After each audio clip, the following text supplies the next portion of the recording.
Assalamualaikum warahmatullahi wabarakatuh. Bismillahirrahmanirrahim.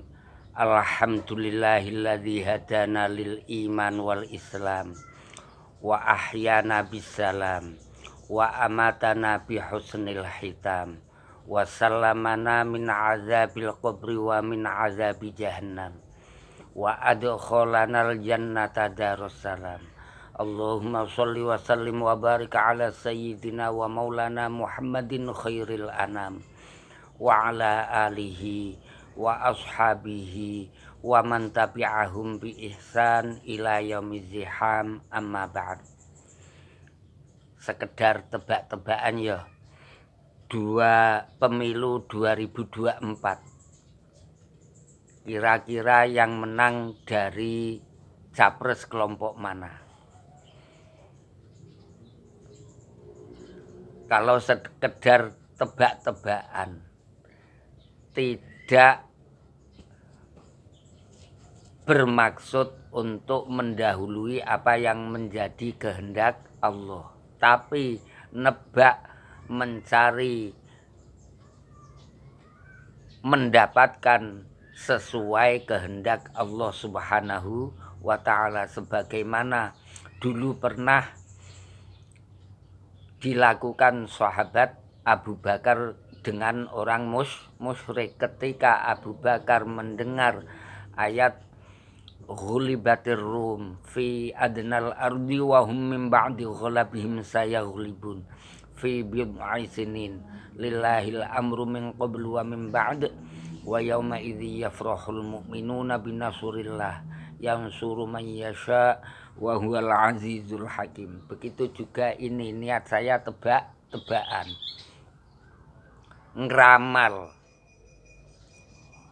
meramal, mencari apa yang dikehendaki Allah Subhanahu wa ta'ala di pemilu 2024. Bukan kok niat mendahului kersane Allah, tidak.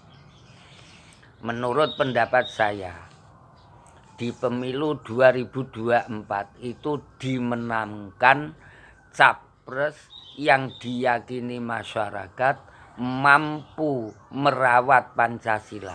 Karena di dalam Pancasila ada iman, yaitu yang dijelaskan di sila pertama, ketuhanan yang Maha Esa. Dan itu sesuai ajaran Al-Quran, wa ilahukum ilahu wahid.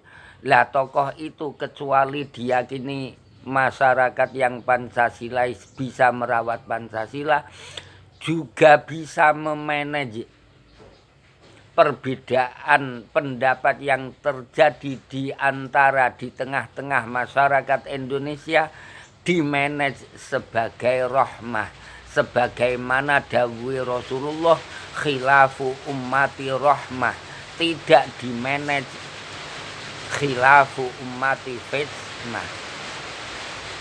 Kalau dibantah, boro-boro menang, bisa berdiri menjadi capres saja sudah untung. Kamu kok memprediksi tokoh itu bisa menang? Maka saya akui, di atas kertas, hitungan matematika, yang menang tentu yang diusung oleh koalisi gemuk. Ngoten nggih. Karena koalisi gemuk menguasai 80% dari suara dari kursi yang ada di Dewan. Sehingga karena merasa gemuk, mereka merekayasa agar pemilu di 2024 cukup dua pasang capres ini juga diambilkan dari kelompok koalisi gemuk.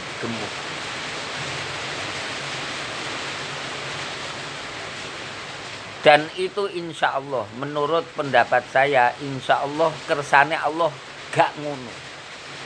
Kersane Allah nanti yang dipilih tidak dari kelompok yang kemarin jelas-jelas berusaha merubah Pancasila dengan RUU HIP.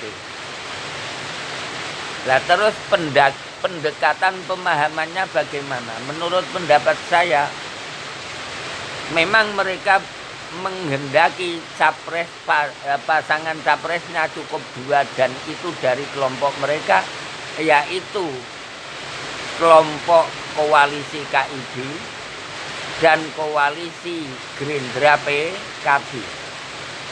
Lah PDI-nya nanti kemana? Nek menurut ramalan saya, PDI nanti gabung ke KIB, tidak mungkin gabung ke Gerindra dan PKB. Argumennya karena di Gerindra dan PKB sudah menentukan capres dan cawapres. Yang belum menentukan capres dan cawapres itu koalisi KIB. Setelah PDI masuk di koalisi KIB, akhirnya yang diusung tentu capres dari kader PDI. Setelah ini terjadi, maka terulang kejadian pemilu kemarin. Lah setelah itu, siapapun yang menang ngerangkul yang kalah ngerangkul yang dirangkul yang menang harus mau. Itu rekayasa mereka di atas kertas masuk akal. Akan tetapi wa yuridu ayyakhda'uka fa inna hasbakallah. Apabila mereka ingin khida'ah pada orang-orang yang mau merawat Pancasila, notaben merawat iman, fa inna hasbakallah, Allah memberi kecukupan pada orang-orang yang mau merawat Pancasila. Terbukti salah satu partai yang tergabung dalam koalisi gemuk keluar, itu rekayasa Allah Subhanahu wa ta'ala. Dan partai yang di luar koalisi gemuk setelah ketambahan satu partai akhirnya bisa mengusung capres yang diyakini masyarakat sebagai simbol perlawanan RUU HIP, sebagai simbol pejuang Pancasila, juga tokoh yang diyakini pemersatu bangsa karena mampu memanage khilafu ummati sebagai rahmah, tidak memanage khilafu ummati sebagai fitnah. Sehingga apa yang menjadi tujuan, apa yang menjadi cita-cita pendahulu kita, pejuang kemerdekaan, pendiri bangsa, mereka sadar bahwa warga Indonesia itu bineka, tapi kebinekaan mereka diikat dengan Pancasila dan Undang-Undang Dasar 45. Setelah diikat dengan Pancasila dan Undang-Undang Dasar 45, akhirnya kebinekaan mereka menjadi tunggal ika dan disebut NKRI. Itu insya Allah kehendak Allah demikian. Lah itu sudah sesuai sejarah yang terjadi.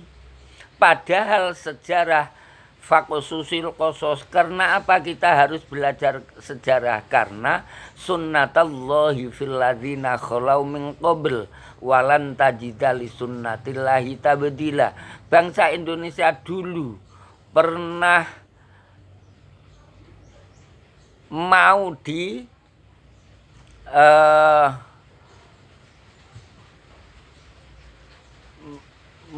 dihancurkan imannya dengan cara merubah Pancasila. Oleh siapa? Oleh PKI pada tahun 48 dan 65 yang terkenal G30S PKI. Allah tidak ridho.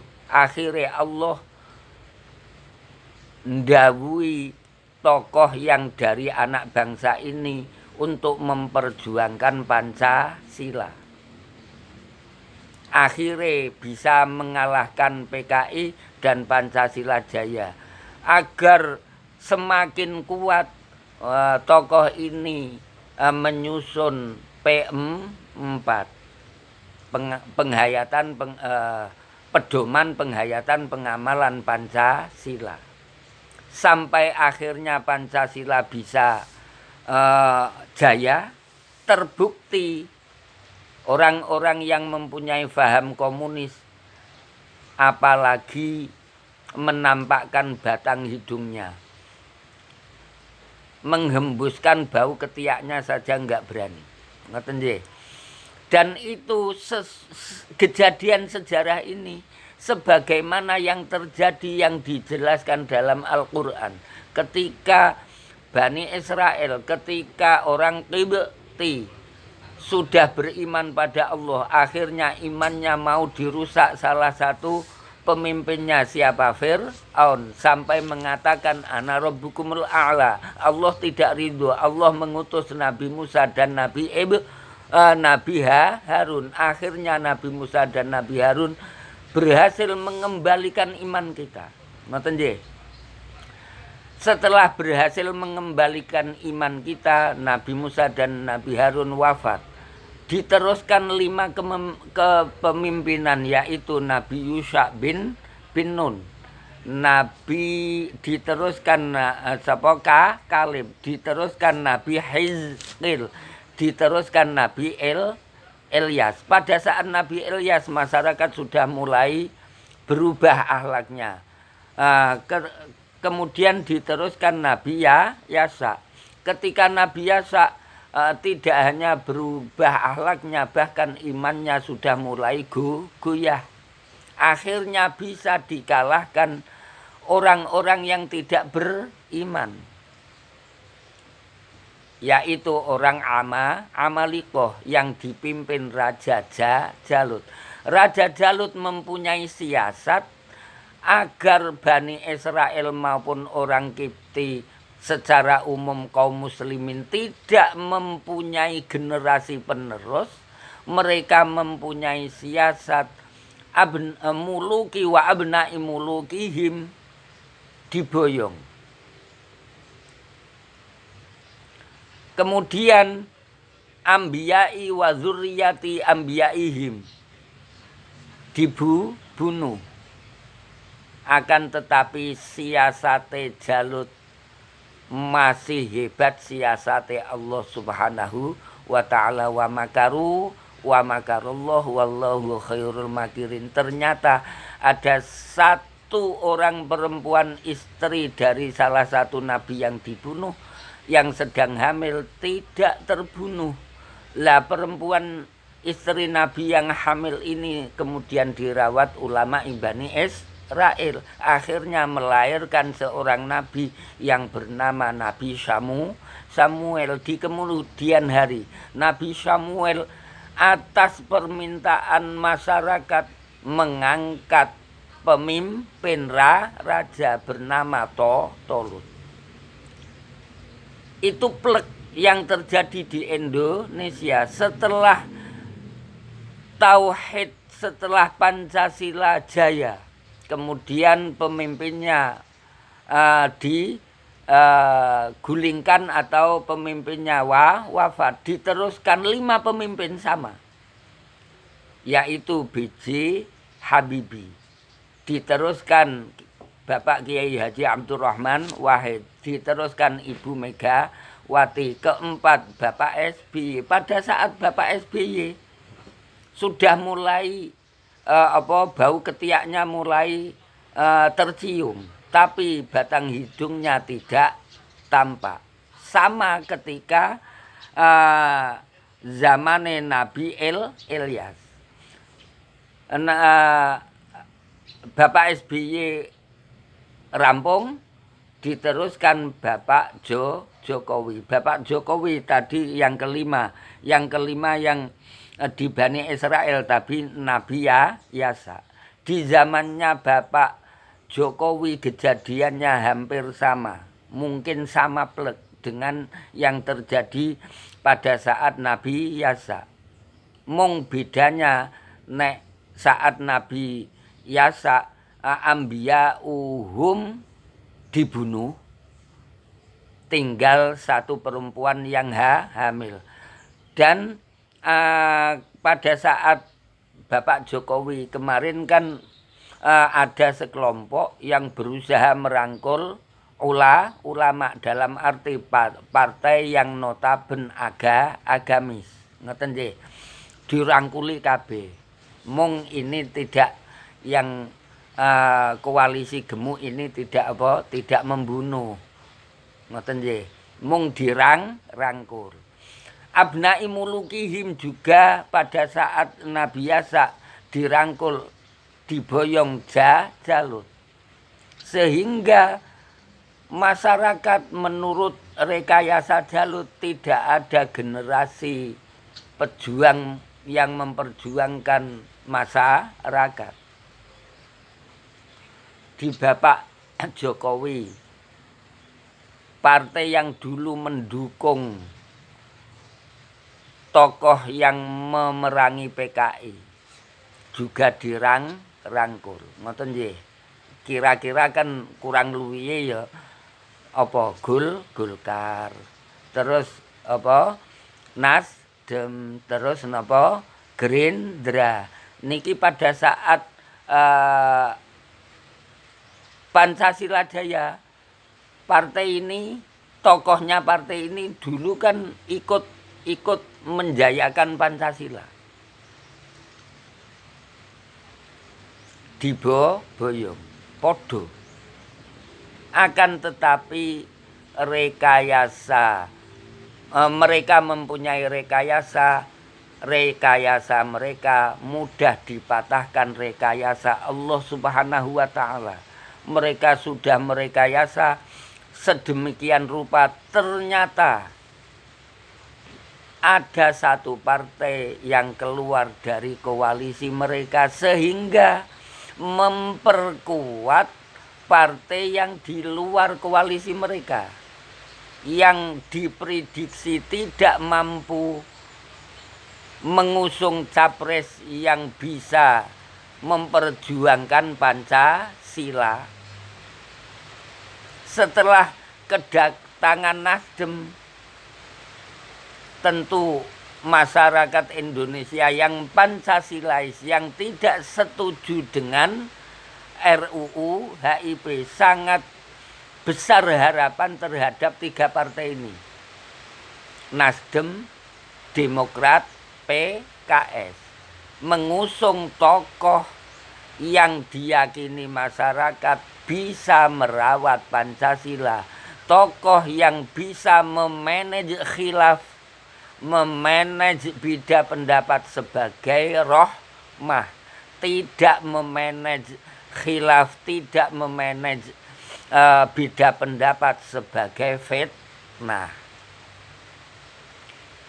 Itu sudah terbukti. Kemudian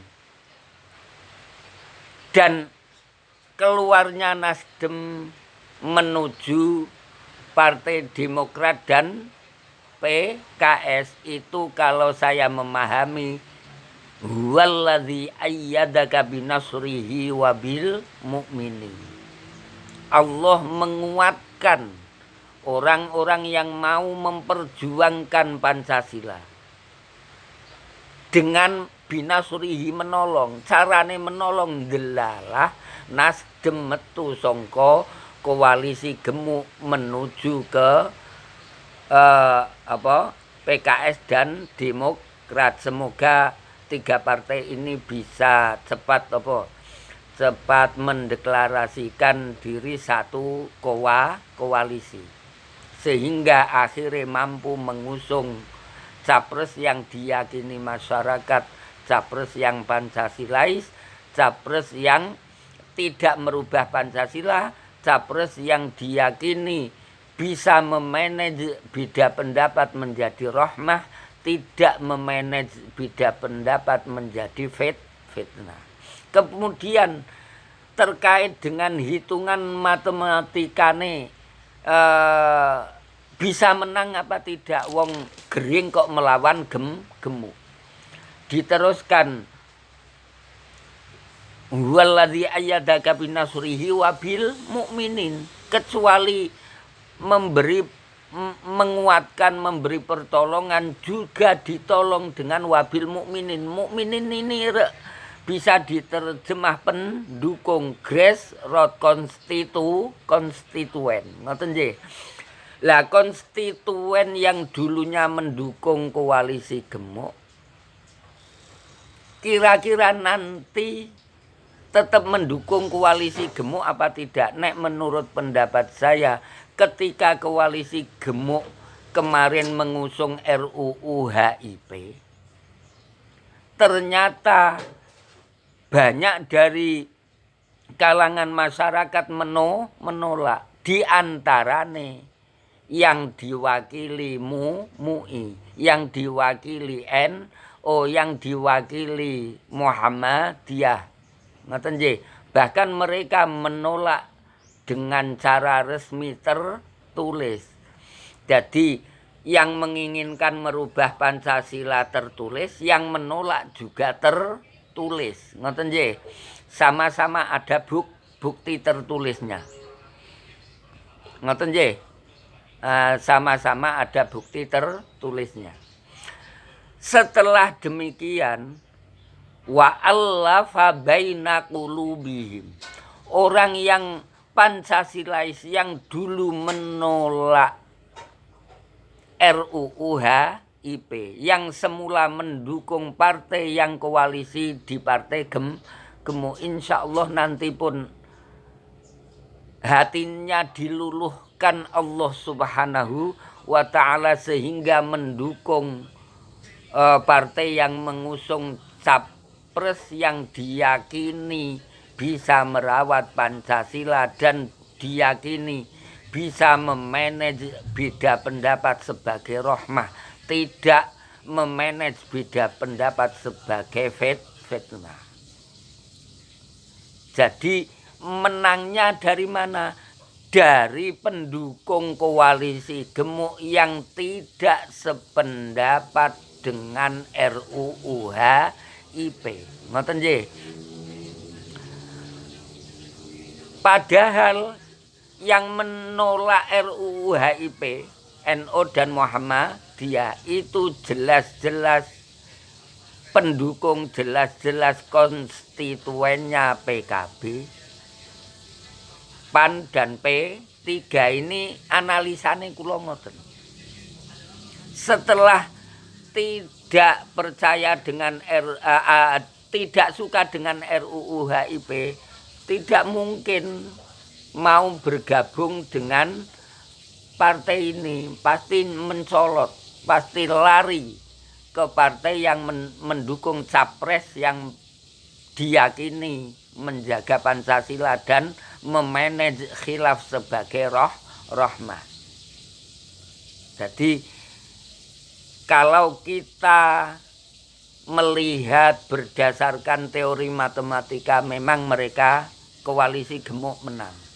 Tapi rekayasa mereka insya Allah terpatahkan dengan wa'allafa baina qulubihim.